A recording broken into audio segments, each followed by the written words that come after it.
नमस्कार, मैं हूं प्रवीण गौतम। दोस्तों, लगता है कि पीएम मोदी के हिस्से की जो आलोचना है वो वित्त मंत्री निर्मला सीतारमण ने अपने हिस्से ले ली है।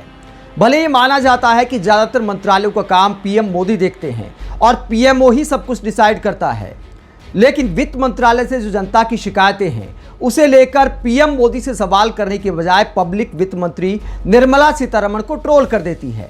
जहां कार्यक्रम में जाती हैं तो पब्लिक सवाल पूछ लेती है, एंकर भी खिंचाई कर देते हैं और वित्त मंत्री बात को घुमा जाती हैं।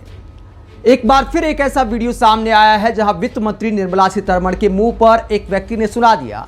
शेयर मार्केट में इन्वेस्टर विजय केडिया ने बाकायदा गाना गाते हुए वित्त मंत्री से अपना दर्द बयां किया और टैक्स को लेकर जबरदस्त कटाक्ष किया। राहुल कंवल के साथ एक कार्यक्रम में शिरकत कर रही थी वित्त मंत्री निर्मला सीतारमण। आज तक इंडिया टुडे के इस इवेंट में जब पब्लिक के सवाल लिए जाते हैं तो इन्वेस्टर विजय केडिया गाना गाते हुए वित्त मंत्री से क्या कहते हैं, जरा सुनिए।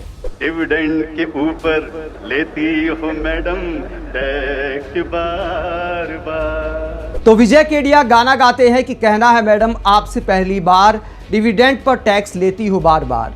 तो गाना गाते हुए टैक्स के दर्द को बयां करते हैं विजय केडिया और वित्त मंत्री मुस्कुराती रहती हैं। राहुल कंवल भी मजे लेते हुए कहते हैं कि आपके लिए क्या इससे पहले भी किसी ने गाना गाया है।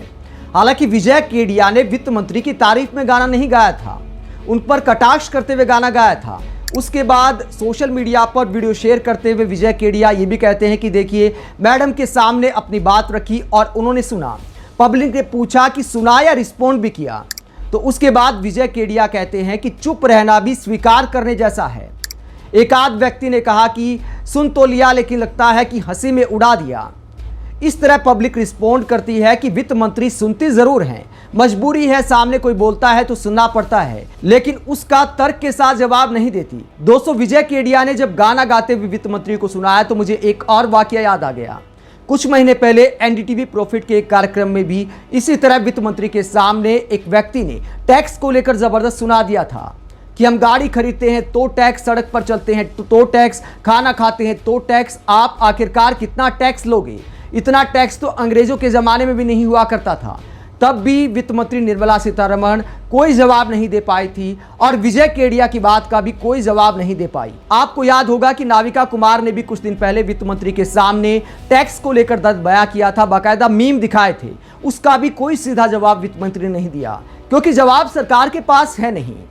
जब निर्मला सीतारमण सत्ता में नहीं थी, बीजेपी के नेता सत्ता में नहीं थे, तब बताया करते थे कि पेट्रोल के दाम कैसे घटाए जा सकते हैं, कैसे 40 रुपये प्रति लीटर पेट्रोल किया जा सकता है, टैक्स कैसे घटाया जा सकता है। इस तरह के अनेकों बयान सामने आते थे, फॉर्मूले सामने आते थे। लेकिन जब बीजेपी सत्ता में आई है तो उसके बाद टैक्स एक लगान सिस्टम की तरह होता जा रहा है। हर बात पर सरकार टैक्स ले लेती है, खर्च पर भी टैक्स, इन्वेस्टमेंट पर भी टैक्स, मकान खरीदने बेचने पर भी टैक्स लगातार बढ़ता जा रहा है और आम आदमी वित्त मंत्री के सामने गाना गाते हुए अपना दर्द बयां करता है और वित्त मंत्री हंसी में उड़ा जाती हैं। आप वित्त मंत्री की ऐसे सवालों को नजरअंदाज करने की कला को लेकर क्या सोचते हैं, कमेंट बॉक्स में अपनी राय जरूर दें। अगर आप हमारी पत्रकारिता को पसंद करते हैं तो थैंक्स के ऑप्शन के जरिए आर्थिक सहयोग भी दे सकते हैं। इसके अलावा वीडियो को लाइक करें, चैनल को सब्सक्राइब करें। नमस्कार।